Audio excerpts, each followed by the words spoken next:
Welcome, dear listeners, to this brand new podcast here on Radio Monash, the Aussie Experience. Every episode, I, Jan van der Meer, a student here in Australia from the Netherlands, will dissect the finer details of Australian life, culture, and what makes one truly Australian. I won't be doing this alone, of course, as every week I am joined by a guest to discuss all the elements of Australian life. Conversations where we will learn, we will laugh, and hopefully, dear listeners, we will entertain. Without much further ado, let's get started!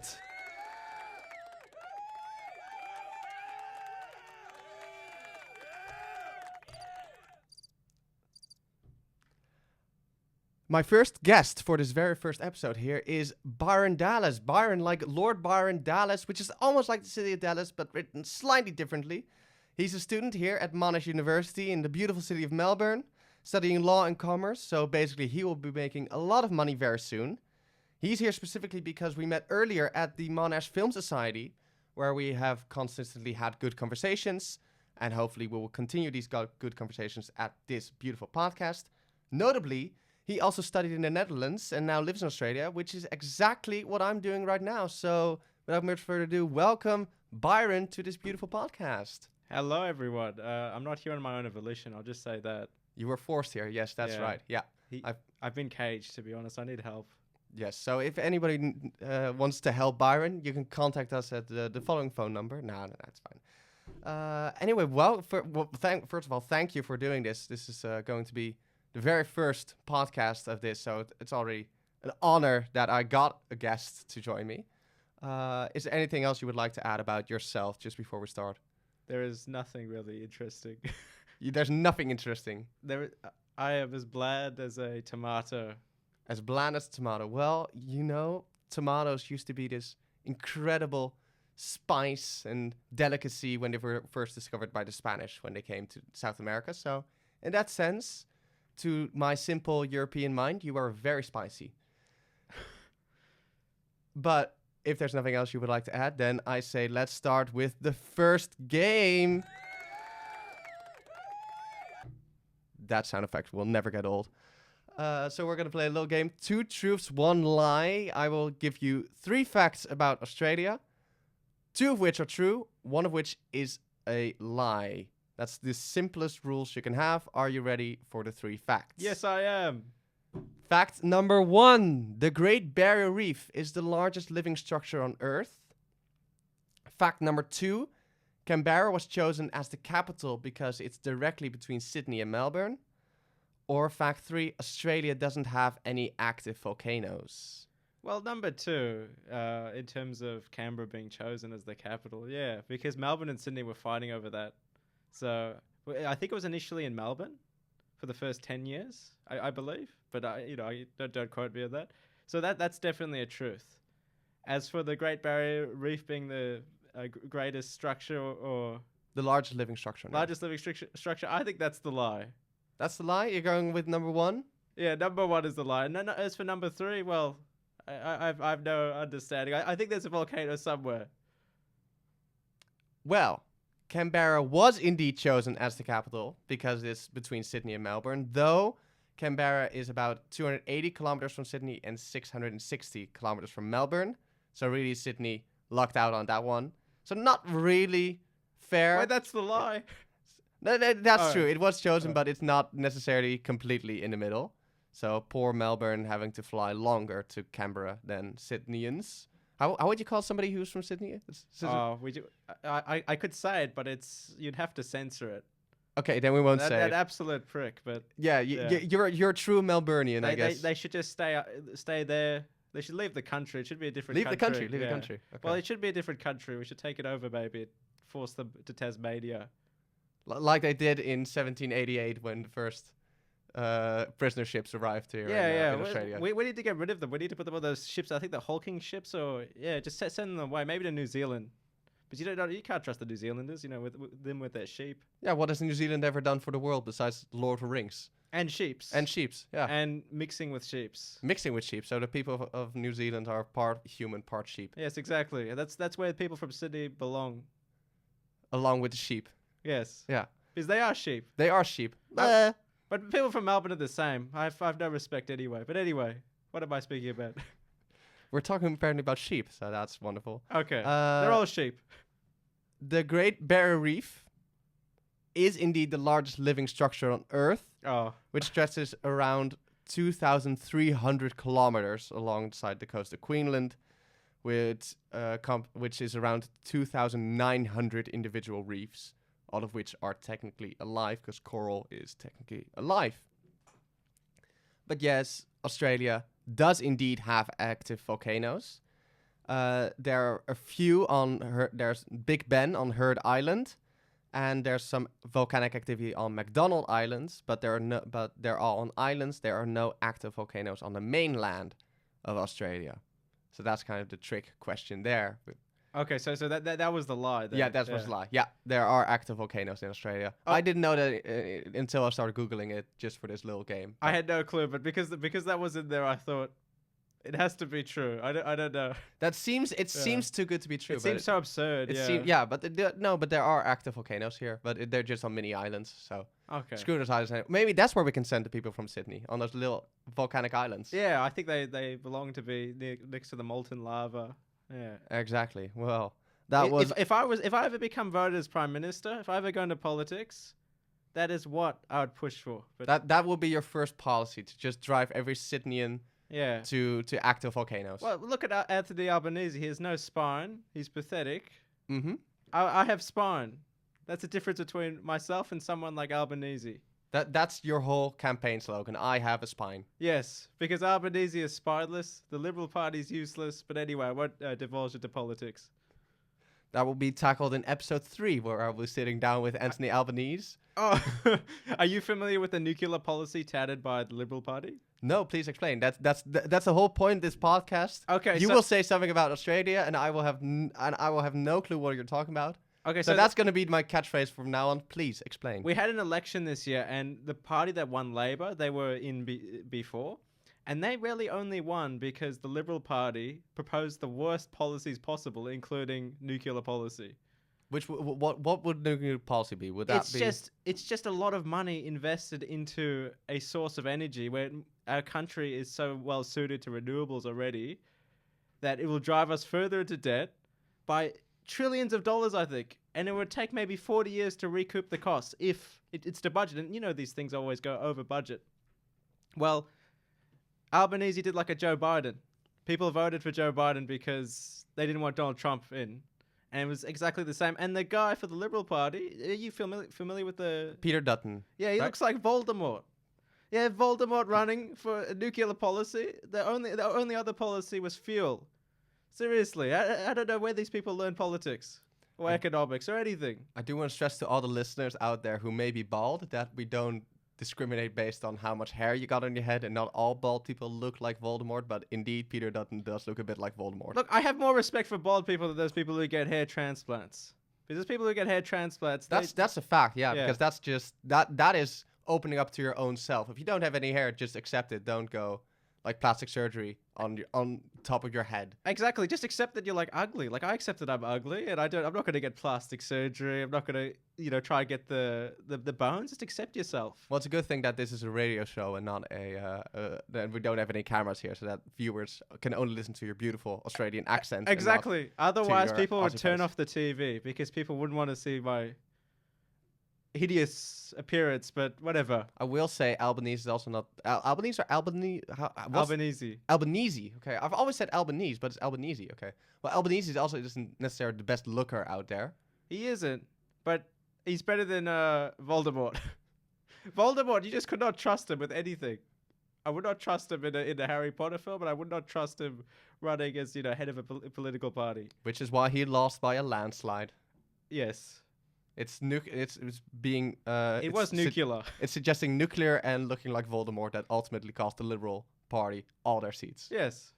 Just if they just said, I'll give you $1,000 to every Australian, just something as ridiculous as that, they'd probably get voted in. But they had nothing. Yeah.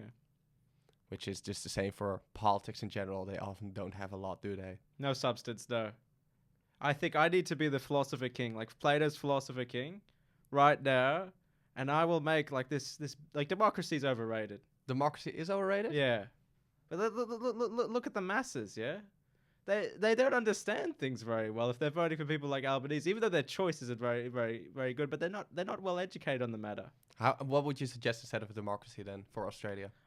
Myself being philosopher king. The Philosopher King, Byron the Philosopher King, Yes. Lord Byron the Philosopher King. Exactly. I do like the sound of that. And our ruler of these lands, you know, I am the sovereign power. I don't know. Well, yeah, you are an expert in both law and commerce, so at least there's that. I have absolutely no knowledge of commerce. I don't know what I study half the time. I study a week before the exam, but I have some vague recollection of legal concepts. Yeah, Vague collection of legal recollection. Recollection. Yeah. Well, isn't that just the life of a student in general? Yes.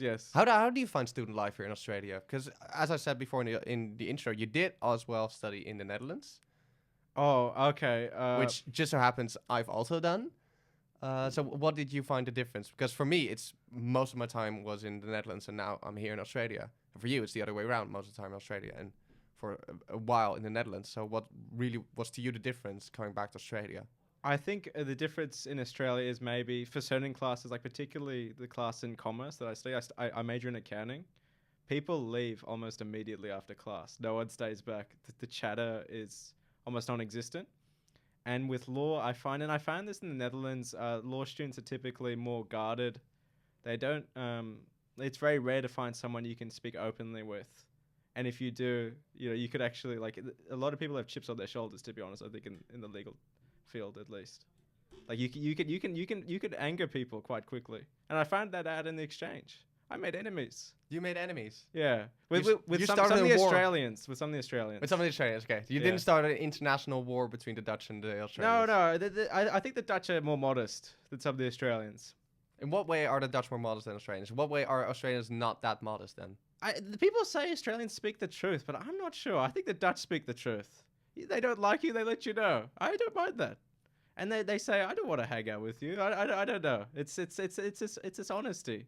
It's like almost rudeness, but in a good way. It's not like the French rudeness, but The French are quite annoyingly rude.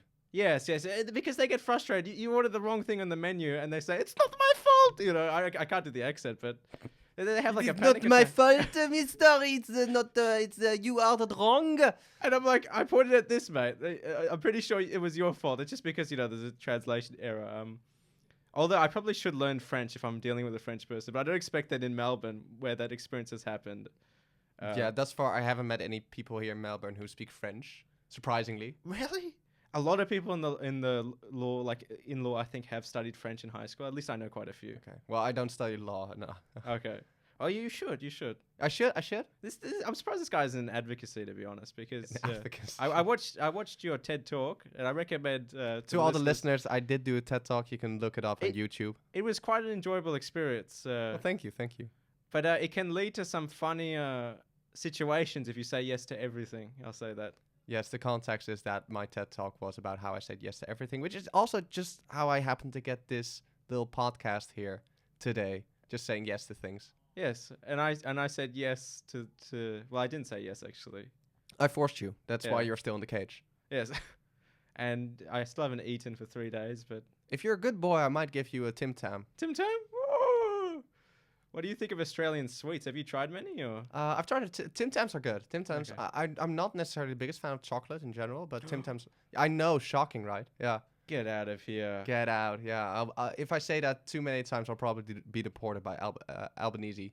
Yes, he doesn't like that. Yeah. So, but I do like Tim Tams. Tim Tams are good.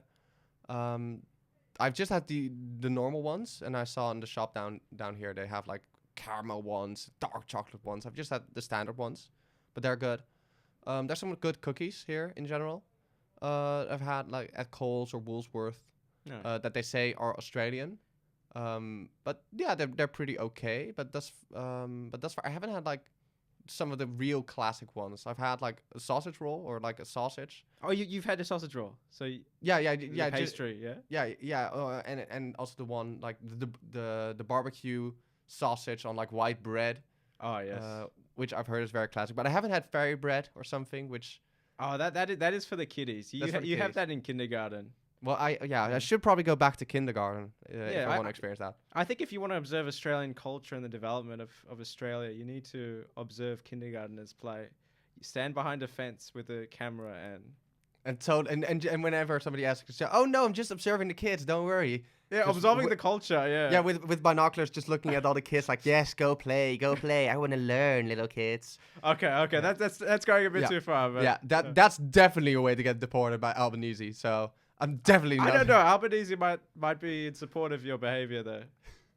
He might be supportive of me spying on Australian It sounds like an kindergartners. Albanese thing. Yes. That sounds like a kid. But I do want to try fairy bread because it is such an Australian thing. Like you won't find fairy bread anywhere else in the world. Are you familiar with Clive Palmer? On an unrelated note. Clive Palmer, he's the very fat, very rich politician who started the Trumpets of Australia or Yes. Trumpet of Truth or something like that. Yes, trumpet. I can't even remember Trumpets that. of Australia or something like that. Yeah, Trumpet of Patriots. Trumpet of Patriots. What yeah. an awful name. He's obviously trying to mimic Trump. Yeah, just because it wants the name Trump in it, and the logo was designed in ChatGPT, which featured the wrong Australian flag in the background, which I found very amusing. I didn't even know that. That's hilarious. Yeah, the Southern Cross was was not placed correctly on it, so it looked like nothing on the background. He's just the failed Donald Trump of Australia. He's hilarious. Yeah, well, what is in general Australia's view on Donald Trump right now? I have a lot of friends in support of Donald Trump. Really? Yes, I think that goes back to some sort of, I don't know, anti-intellectual behavior that is common in Australia. And I think Australia is a lot more anti-intellectual than, I would say the average Australian is more anti-intellectual than the average European. Because in Europe, you go anywhere and there's a lot of culture. It's nearly everything's culturally significant or there's some landmark. In Australia, we're a newer country.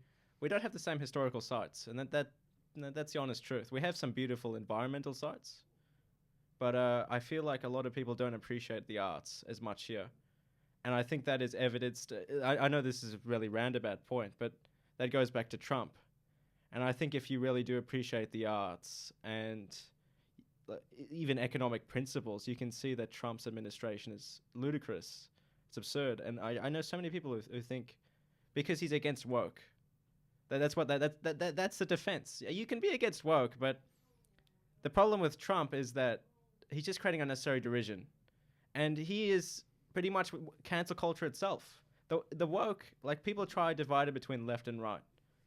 And I don't think these divisions make sense. Like you cannot put political parties on a spectrum that we try to do, or policies, because again, it's too nebulous. You have the left saying we have woke culture, cancel culture, censorship, but the conservatives have traditionally always censored things. Like look at the 1940s where they were censoring gore, violence. They couldn't even have a woman and a man sleep in the same bed in a scene in a film. So I think.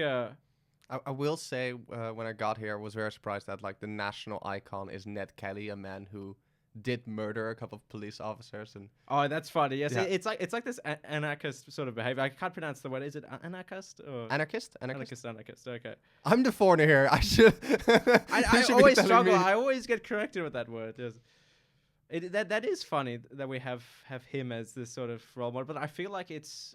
That's even not even as a role model. In fact, yeah, I did the Ned Kelly tour a couple of weeks ago at the old jail here in Melbourne, and the tour guide was also like, yeah, there's constantly people here who are like, yeah, where is he? I want to see Ned Kelly because he's my hero. And like, really? Because he was a criminal. Like, yeah, he killed police officers in cold blood. He killed, I believe, workers in cold blood when he was robbing people. So, yeah, it's like having Dillinger from the States as your hero. I guess people had Bonnie and Clyde, but that was, sort of elevated by the film. But yeah, it is absurd. Well, Mick Jagger did elevate Ned Kelly here, so when he played him in the film. Yeah. I feel like interest in him is waning though, because bushrangers were more popular, I think, from, prior generations. Mm-hmm. Sort of like cowboys were really a big deal, and now Western media is really sort of, in terms of depicting the West, it's kind of declining. Yeah, there are not a lot of good westerns out there. Even Westworld, which only had one good season. What, one good season? Oh, I would argue a 0.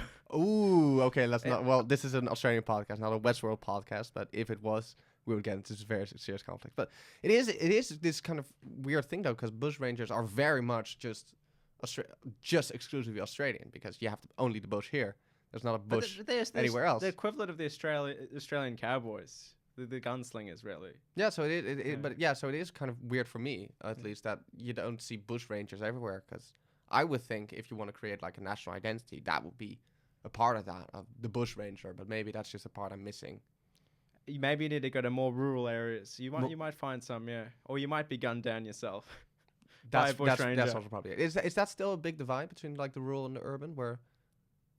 In terms of gun violence, or perhaps no. In terms of just the experience of Australia, is that a lot more? Is there just a big divide between the rural people and the urban people in I Australia? would say there is a relatively large divide. I think, I definitely think, like, in terms of going back to the anti-intellectual behavior, I think a lot of people from the country seem to look down on people from the city, and vice versa.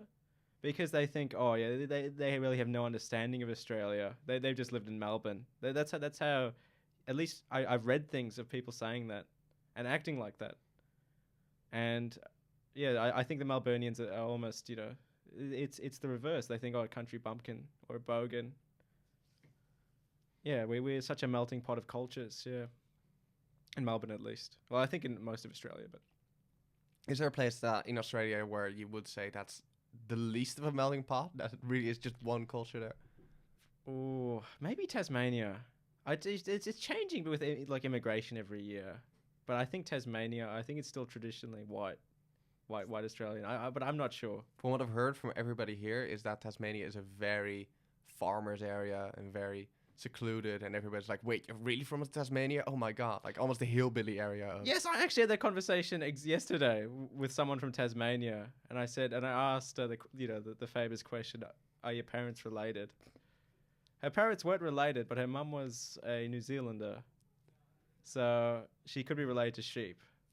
Which is exactly coming back to where we started with New Zealand. Yes, exactly. Yes. It really circles back. Yes. Everything circles back eventually. Yeah, that is quite scary. Yeah.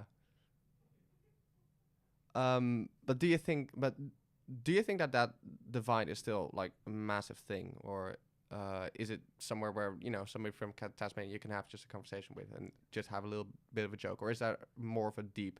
It really depends on the person. I feel like a lot of I back to the anti-intellectual part. I feel like a lot of Australians act like they have like a chip on their shoulder, or they're know-it-alls. I don't know. Like they sort of, like, without knowing it, they pretend to know it. And I think maybe if you have one of those sorts of Australians, maybe like a Melburnian paired with a Tasmanian, you would have a sort of conflict. But I think talking to Tasmanians, it isn't really, for me, it isn't an issue. Like I made friends with a Tasmanian on my plane trip to the Netherlands. I walked on the plane and this guy had no teeth, and I'm sitting right next to him, and he's in his 30s. And I thought, this guy looks like a neo-Nazi. And I spoke to him, and he was the nicest guy. We spoke about games the whole time. He's playing games.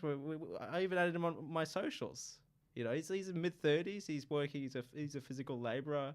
You wouldn't expect us to be friends, but and he was missing all his teeth. This guy, like, he was really scary. He had a huge beard, tattoos, and for me, I'm like, oh no, I'm sitting next to this guy, and then the guy at the right of me looked even scarier. So because I was in the middle seat, wedged between other people, like one guy to the left of me, one guy to the right, and I actually had the best conversations. I actually made friends with the people on the plane. Yeah. And that, I think that really sums up just what Australia really is. It's just a country of a lot of people with very different points, but at the end of the day, everybody can be each other's mate. Oh, I don't know. People say that that's what defines an Australian mateship. I don't know. I don't agree. I don't see much mateship, to be honest, in Australia. Maybe it's something from the prior generations where they like you look at the films about Gallipoli, where they really have each other's back.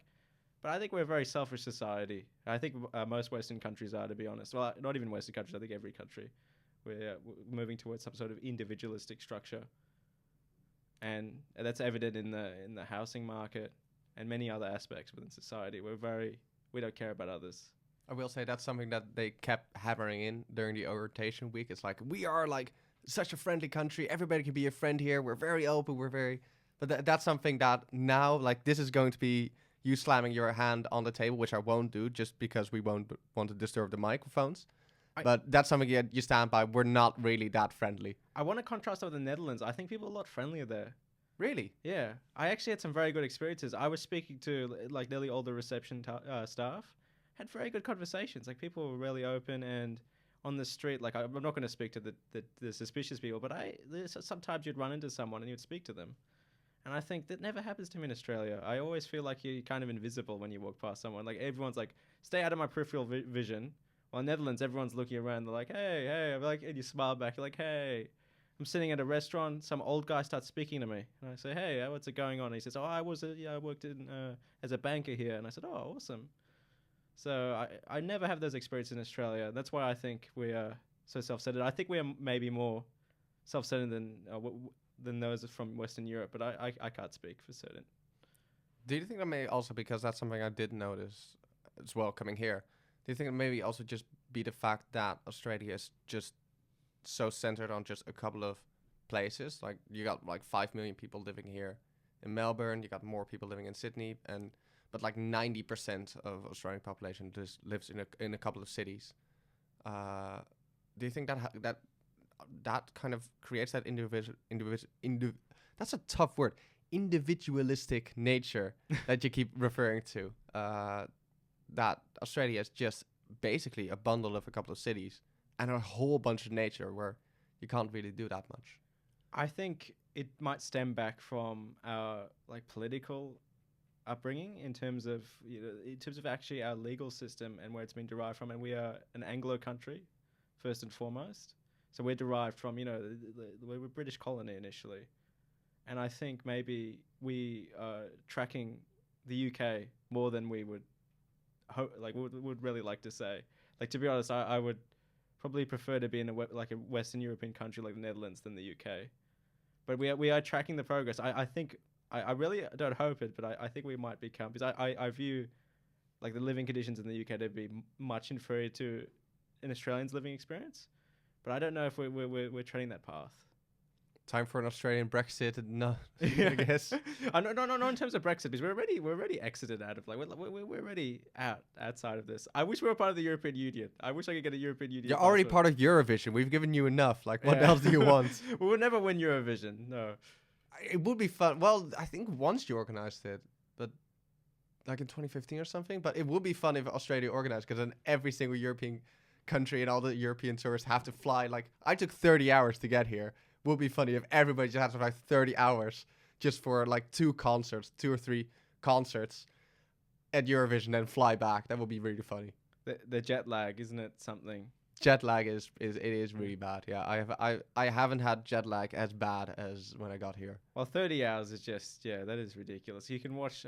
Were you watching films on the plane, or? I watched a whole lot of films on the plane. Yeah. So I think I watched 9 films on the plane, and I watched some good ones. I watched Who's Afraid of Virginia Woolf. Have you seen that? Oh, that's a classic. Yeah. What a thing to watch on the plane, though. I'll say that. I don't know why they have that on the plane, but I will say I watched Lord of the Rings on the plane. Oh, the whole trilogy? The whole trilogy. Okay. Which is your favorite of the trilogy? Probably Return of the King. But I do see them as all like one massive story. But if I have to pick, probably Return of the King. Okay. I think, personally, I've seen the second one, The Two Towers, the most. But I like the books a lot more. Have you read the books? I've read the books. Yeah, I've read the books. So but it is kind of a weird thing where, as I was flying and I was looking on my phone at Middle Earth, which basically is New Zealand, I was like, oh my god, this is almost what I'm also going to see, and this is, as it's Australia, it's close by to New Zealand, so this must be how Australia also looks. And then you fly over and you're like, oh, that's more like Mordor. Well, we are a bit. We're not that industrialized, but like I feel like the whole premise of Lord of the Rings is like Tolkien is obviously like anti-industrialist. Yeah, he's a Luddite. Like he wants to go back to the past and say, let us throw away innovation like technology. Let us just enjoy the peace. Walk barefooted around the grass, which people do here. I've seen that online all the time. Like people walk around barefoot in Australia all the time. I don't. Or with what's it called? Tongs? Oh, thongs. Yes. Yeah. Which from my experience, thongs is something completely different than slippers. But Are thongs the yeah, the thing you wear underneath your pants that the girls wear in the clubs that you're like, ooh, she's wearing a thong. Wow, that Sorry, sounds mom. close By the to way, home. if you're listening, mom, I'm very sorry. Yes, dirty boy. I'm dirty. That's why I moved to Australia to clean up Yes, you will clean up in Australia. Yeah. because everybody knows Australians are so clean, are such a clean and nice people. But yeah, there's a fun fact about Australia though. Our heroin prices, I think, are the most inflated in the world. So Heroin is the most expensive here in Australia than anywhere else it's in the quite world. unfortunate. Like I'm really disappointed by that fact because Is that just because there's no good homegrown heroin, or is it just because the country is quite secluded from the rest of the world? I think seclusion, but also price gouging because there are not many suppliers. But I'm not going to go into the economics of the drug market. A student of both law and commerce, so you know I've exactly the rules of the laws regarding heroin, and then you know exactly how much the price can be for commerce. That's great. Exactly. I've never taken drugs though. I've never, besides alcohol, and Alcohol isn't a drug. Is it a drug in this country? I consider it to be a drug. Yeah, I know it's different. It's in itself a depressant. Because it is very pricey here. That's something I did notice. Yes. Alcohol is very pricey here. The excise tax on it is ridiculous here compared to like Netherlands. I could get this beautiful bottle of wine for €2. Here it's $30, which is the equivalent of €15 to be honest. But Which is a lot. Which is still a lot compared to €2. yes, And also cigarettes are like super expensive. I don't mind that because I think cigarettes are quite disgusting, but it does create this weird feeling of walking around the city and you don't see cigarette butts lying around everywhere. that is disappointing because that's something I really miss. You about- miss cigarette butts. Yes, I miss just someone offering me a cigarette. That was the most beautiful experience. This yes, I don't want to go into the detail, but Of just somebody on It's the the most street be- offering most like, hey, beau- want to have a cigarette? most beautiful individual of all time just offers me a cigarette, and I denied it. But That sounds like the start of like a classic Hitchcock film, though. Just a stranger in a strange land getting a cigarette offered by some beautiful girl, and then it starts out with like some melodramatic spy when stuff. did I say it was a girl? It could have been a dog. Could have been a dog Yes, or a sheep if you're from New New Zealand. Zealand. Yes. Or if you're from Tasmania, your sibling. Yeah, exactly. Are there any other stereotypes about other parts of Australia that I need to know now before the rest of the episodes of the podcast will air? Okay, so I was criticizing Sydney at the start, but that was all satire. I actually prefer Sydney to Melbourne. Really? Yeah, I think Oof. Sydney's sites are prettier, but in terms of like the average lifestyle there, I would say it's better in Melbourne. Is But- it climate-wise or just living conditions, housing prices? Climate is better in Sydney. It's a bit hotter. It can get the problem with Melbourne is it get really depressing in the winter. Like it gets dark at 6 or 5 p.m. and yeah, you get some really blue winters. And I think seasonal depression is a thing. Although maybe it's not the season.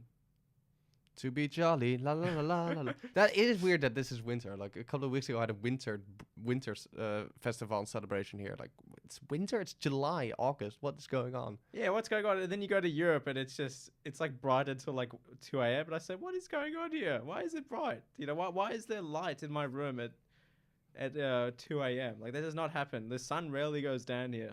Like, Right now, back home, there's like huge heat rising and like heat waves throughout the day.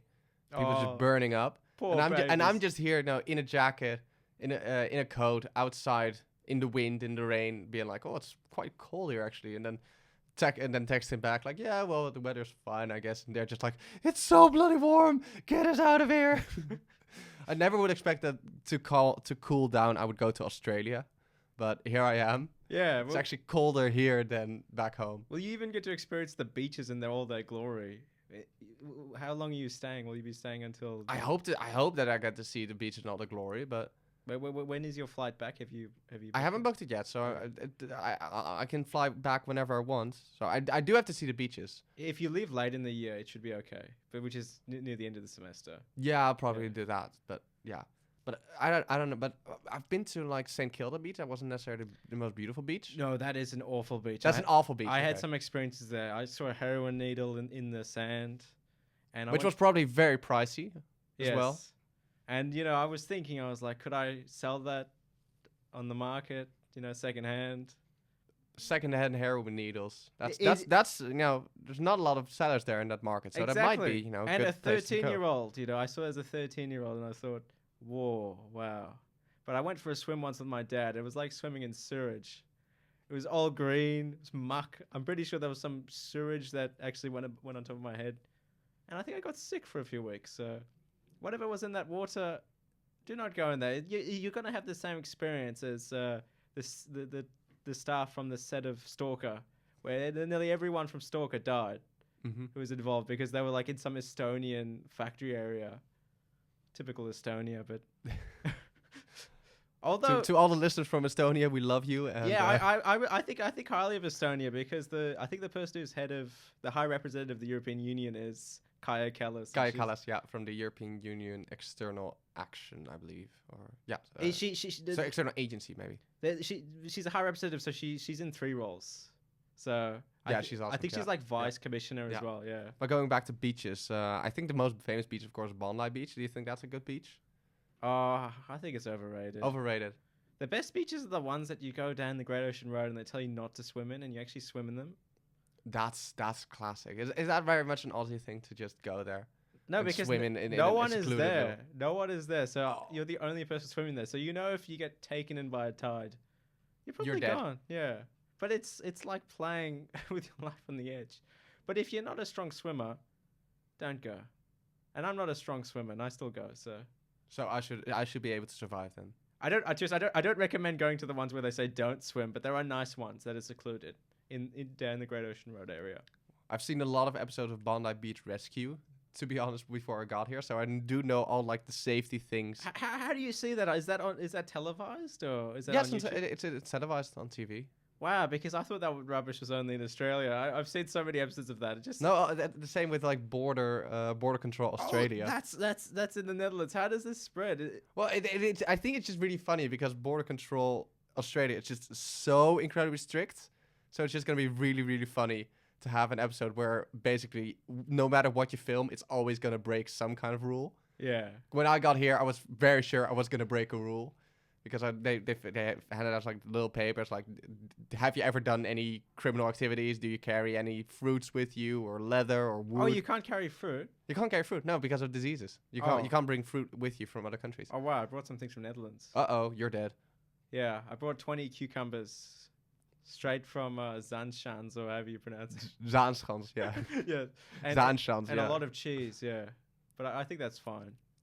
As long as they didn't catch you, you're good, Until this episode goes live, and famously, this podcast is very popular with airport security, as we all know. That was just a joke before. That was all a joke. Everything is a joke on this podcast. I didn't bring it because they check it. I was checked in Dubai. This guy checked me really hard. Yeah, they check really hard. Yeah. Yeah, like I just said hi to the guy, and he marks my thing. I was like, "Hi, how are you going?" And he marks my thing, my passport, and he says, "Go to that aisle." And this guy just touched me. I still remember it.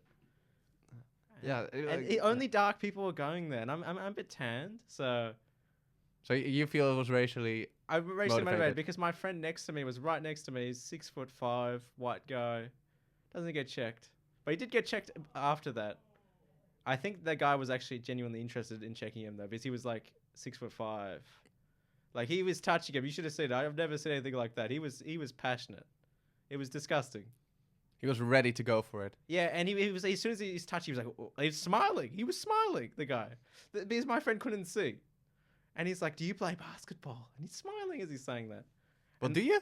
He does. I think he played at the state level. Oh, wow. That's impressive. I think he was playing in the States, actually, my friend. Yeah. Yeah, but I've seen a few basketball courts here, and they're always packed. Like, people do play basketball here. I don't know what the most popular sport is. I would assume, like, Australian rules football. Okay, well, I think basketball is the worst sport. Basketball's the worst sport. Yes, I think it just deserves to be banned. It's rubbish. AFL as well. AFL's also rubbish. It is, yeah. You just get concussions. My dad is still recovering from this. He played suburban level, and you can get so many concussions because there's just continual contact. What's a good Australian sport then? Is it cricket or? I would say cricket is a decent sport, but it is not ideally a team sport. I would say that because it can be a very selfish game, and I'm very bad at it. Like so bad. In fact, I can't explain it to someone who doesn't know like averages, but yeah, let's just say it's pointless having me bat, ball, or field, which is every aspect of the game. Yeah, most sports do follow one of those things: a field, a ball, or something active. I guess only like chess doesn't follow those conventions. Oh, I do play chess. Of course you play chess. Yeah. Who doesn't play chess? Chess is awesome. Wait, what's your elo? Low, Low, like are you saying like non-existent. Okay. Nah, but it's a fun little game. But Oh. I'm not competitive. I wish I was more competitive. in Same. chess. I don't really care about anything. Like in terms of competition, I think like when I play a game, I think it's just a game. Like when I played football or cricket or soccer, I think so. And then some people took it so seriously, like they're going off to World War III on every on every pitch. I just don't have that spark in me in that sense for sport. I always thought that before I got here, like Australians are very competitive, just because they win at a lot of like Olympic games and such. Australians are really into sport. Yeah, That is they're one really in thing. sports, but they're really in sports. I've noticed that everywhere, but they're not that competitive. I've noticed in a lot of things. Or- Maybe that's just maybe they're only competitive in sports, and I don't necessarily play that many sports here. But so far, not as crazy and competitive as I thought. I thought everybody would just be constantly competitive about everything, but no, not really. I think it's this chill mindset that some Australians have, where they just sort of relax, and I think to be honest, it's to a lot of people's detriment, where you relax and you don't think, and you just you accept an easy way of life, and I think there's always room for improvement. But who am I to speak, really? So who am I to judge other people? Who are you to judge? Yeah. Indeed. And, No one can judge me, and I can't judge anyone else. Yes. Well, about judgments, we're slowly coming to the end of our beautiful little podcast, sadly. But we are going to judge you in a little game that I call Rapid Fire Questions. I'm going to ask you 10 questions. And you have to choose one or the other. You can only pick one, and you have to be as quickly as possible. You can't explain your answers why. You can't So there are give a two reason. options presented. Okay. So, are you ready Yes. for this little game? Let me add a really cool voice to this. Are you ready for rapid fire questions? Potentially. Question 1. Kangaroos or koalas? Koalas. Question 2. Sydney or Melbourne? Sydney. Question 3. Hugh Jackman or Russell Crowe? Russell Crowe. Question 4. AC/DC or Kylie Minogue? AC/DC. Question 5. Land Down Under by Man at Work or I Still Call Australia Home by Peter Allen? The first one, because I don't know the second one. Question 6. Australian rules football or cricket? Cricket. Question 7. Vegemite or Marmite? Marmite. Question 8. Beaches or the Outback? Beaches. Question 9. Pavlova or Fairy Bread? Pavlova. Question 10. Australia Day or Anzac Day? Australia Day. But I can explain Australia Day because that might make me sound racist. No, you can't, because that's the whole point. You can't explain it. Anyway, They're going to move Australia Day on my birthday, that's why. okay, that's a good And they're thinking explanation. of moving it. So. That's a good explanation then. Well, and this also concludes the very first episode of the Aussie Experience. I, as always, have been your host with the most being Student Debt, Jan van der Meer. Thank you, Byron, for being my very first guest here on this beautiful podcast. Is there anything you would like to say now before we officially close down? You have student debt? Who doesn't? I don't. Rub it in my face as much as you can then. I make some sales. I can help you out later. We will when we wrap up. I Then, will make that debt disappear. That will be amazing. Then, dear listeners, thank you for listening to this podcast, and I'll see you next episode, where I will be discussing the fine etiquettes of Australian etiquette, aka, do you eat a sausage with your hands or with your feet? Thank you very No one much. will see the debt. No one.